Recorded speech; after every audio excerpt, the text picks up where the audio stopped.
बागेश्वर बाबा को लेकर के कहा है कि भूत प्रेत के नाम पे मां बहनों को नचवाया जाता है, कपड़े तो जाते हैं, विवादित बयान दिया है, कैसे देख रहे हैं? भाई मेरी समझ में नहीं आता कि सरकार को बिहार की ज्वलंत समस्याएं दिखती हैं कि नहीं दिखती हैं, या ये लोग देखना नहीं चाहते। बार बार लोगों की आस्था, लोगों के विश्वास का मजाक उड़ाना और उस पर बयानबाजी करना। भाई हम हर बार कह चुके हैं कि व्यक्तिगत आस्था के विषय हैं ये। कौन किस चीज़ में आस्था रखता है, कौन किस चीज़ में आस्था रखता है, कोई तीसरा व्यक्ति उसको निर्धारित करने वाला कोई नहीं हो सकता। आपकी संभवतः जिस चीज़ में आस्था है मेरी उसमें नहीं होगी, या मेरी जिसमें है आपकी नहीं होगी। ये व्यक्तिगत विश्वास का विषय है भाई। कई लोग हैं जो बाबा पे विश्वास करते हैं, कई लोग हैं जो बाबाओं पे विश्वास नहीं करते, वो छोड़ दीजिए ना उनके ऊपर। सरकार का काम ये नहीं है कि किसी की आस्था, किसी के विश्वास के ऊपर कोई टीका टिप्पणी करे। सरकार का काम है कि लोगों को उनकी ज़रूरतें मुहैया कराए, उनको सुविधाएं दे। क्या बिहार में तमाम और ज्वलंत विषय समाप्त हो गए? क्या पूरी की पूरी सरकार कौन से बाबा आ रहे हैं, कौन से बाबा नहीं आ रहे, छोड़ दीजिए ना लोगों के ऊपर भाई। लोग देखेंगे, समझेंगे अपना।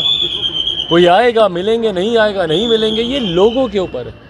पर जब सरकार जब इसमें हस्तक्षेप करने लगती है तो ये दर्शाता है, पूर्णतः ये दर्शाता है कि सरकार ज्वलंत विषयों से ध्यान भटकाने के लिए इस तरीके की बयानबाजी कर रही है, जो सरासर गलत है। भाई हम लोग शुरू से कहते आ रहे हैं कि जातीय जनगणना का हम लोग समर्थन करते हैं, और ऐसे दल जो इसका समर्थन करते हैं, क्यों नहीं सर्वदलीय बैठक बुलाई गई, क्यों नहीं तमाम दलों के सुझाव इसमें लिए गए। शुरू में भी जब ये जनगणना शुरू भी हुई थी, उस वक्त भी हम लोगों ने आशंका जाहिर की थी कि भाई क्या हो रहा है, कैसे हो रहा है, प्रोसेस क्या है, क्या तरीका है, किसी को मालूम ही नहीं है। क्यों? क्योंकि मुख्यमंत्री Nitish Kumar ji single man army की तरह काम करते हैं। किसी से राय मशवरा सुझाव लेना वो ज़रूरी ही नहीं समझते हैं। और यही संभवतः कारण होगा कि इसका स्वरूप इतना कमज़ोर तैयार किया गया है कि सरकार अपने पक्ष को न्यायालय के समक्ष मजबूती से रख ही नहीं पाई होगी, और परिणाम स्वरूप न्यायालय ने इसके ऊपर अंतरिम रोक लगा दी है। अब देखते हैं कि भाई अब आने वाले दिनों में सरकार की मंशा अगर रहती तो इसको और मजबूती से करती ना। सरकार की मंशा रहती तो जितने भी दल जो समर्थन कर रहे हैं सबको साथ में लेती। सरकार की मंशा रहती तो सर्वदलीय बैठक इसके ऊपर बुलाती। ये सिर्फ दिखावे की राजनीति है भैया। मुख्यमंत्री दिखाते कुछ और है, चाहते कुछ और है। 500 करोड़ रुपए जो इस्तेमाल किए जा रहे हैं उसको जो व्यक्ति बिहार को एकजुट नहीं करें वो विपक्ष को एकजुट करने जा रहे हैं। बिहार में बंटवारे की राजनीति कौन करता है भैया? किसने दलित को महादलित किया? किसने पिछड़ा को अति पिछड़ा किया? कौन अगड़ा पिछड़ा की राजनीति कर रहा है? कौन हिंदू मुस्लिम की राजनीति कर रहा है? कौन लव कुश खोरी कुर्मी की राजनीति कर रहा है? कौन महिला पुरुष की राजनीति कर रहा है? बताइए। तो जो बिहार को एक नहीं रख पाए, जो बिहारियों को एक नहीं कर पाए, वो आज विपक्ष को एकजुट करने की बात कर रहे हैं। हास्यास्पद है भैया। और कैसे विपक्ष इनके नेतृत्व में एकजुट होगा? कौन सा मॉडल है इनके पास भैया विपक्ष को एकजुट करने का? कौन सी सोच है इनके पास विपक्ष को एकजुट करने की? और कभी गलती से कोई विपक्ष इनके साथ आ भी गया तो देश की जनता क्यों जाएगी इनके साथ? बिहार में कौन सा ऐसा मॉडल ये खड़ा किए हैं भाई? क्या बताएंगे देश की जनता के सामने जाके कि बिहार में एक दिन में इतनी हत्याएं हो रही हैं तो देश भर में हम इतनी हत्याएं करवाएंगे? या बिहार में इतना भ्रष्टाचार हो रहा है तो देश भर में हम लोग इतने लाखों करोड़ का भ्रष्टाचार कराएंगे? या बिहार में जहरीली शराब से इतनी मौतें हो रही हैं तो देश भर में शराबबंदी लागू करके हम लोग इतनी मौतें करवाएंगे? क्या मॉडल है इनके पास भाई?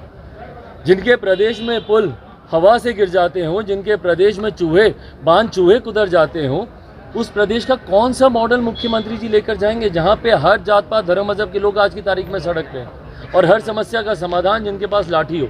तो उनको देश अपना नेतृत्व क्यों स्वीकार करने देगा बताइए? कर्नाटका में बजरंग दल को बैन करने की बात कांग्रेस ने मैनिफेस्टो में। आपकी सरकार है, करके दिखाइए। हिम्मत है तो करके दिखाइए भाई। किसी भी संगठन को सिर्फ राजनीतिक लाभ के लिए, उसके नाम को इस्तेमाल करने के लिए इस तरीके की बयानबाजी करना सरासर गलत है। मैं बार यही कहता हूँ, क्या सही में ज्वलंत विषय समाप्त हो गए हैं? कर्नाटका में क्या और कोई विषय नहीं रहा विपक्ष में होने के बावजूद कांग्रेस के पास कि भाई आप इस तरीके के विषय को आप उठाएंगे?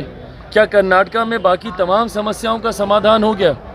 और आज आपको कर्नाटका सुनाई दिया तो तुरंत यहाँ पे विपक्ष के लोग शुरू हो गए कि भाई बिहार में भी। घटना बताइए ना, किस आधार पर आप ये करना चाहते हैं? क्यों करना चाहते हैं भैया? क्योंकि एक राजनीतिक लाभ लेने का प्रयास एक विपक्ष का घटक दल कर्नाटका में कर रहा है तो इसीलिए बाकी के भी जो विपक्ष के दल हैं वो बहती गंगा में हाथ धोना चाहते हैं। इसीलिए भैया बिहार में भी इसको बैन कर दिया जाए। कुछ आधार है किसी चीज़ को बैन करने का, या आए गए कल को जो आपका मन करेगा आप करेंगे? तानाशाही की सरकार चला रहे हैं या लोकतंत्र की सरकार चला रहे हैं? जिस तरीके से अगर तानाशाही है तो सही मायनों में जो मुख्यमंत्री बोलते हैं लोकतंत्र की हत्या हो रही है, लोकतंत्र की हत्या मुख्यमंत्री जी इसको बोलते हैं। जहाँ पे किसी भी संगठन को बैन करने की सिफारिश कर दी जाती है, आपके दल के नेताओं के द्वारा मांग उठा दी जाती है बिना किसी आधार पे, इसको कहते हैं लोकतंत्र की हत्या। लोकतंत्र की हत्या 2017 में आपने की थी जब जनादेश का अपमान करके आपने दूसरी वैकल्पिक सरकार बना ली थी, और 2015 के जनादेश का अपमान किया। लोकतंत्र की हत्या आज आप कर रहे हैं। जनादेश एनडीए के लिए था, महागठबंधन के सरकार के साथ आप सरकार चला रहे हैं। ये तमाम परिणाम, ये तमाम प्रमाण हैं कि कैसे मुख्यमंत्री नीतीश कुमार जी लोकतंत्र की हत्या करते हैं, कैसे नीतीश कुमार जी की लोकतंत्र विरोधी सोच रही है।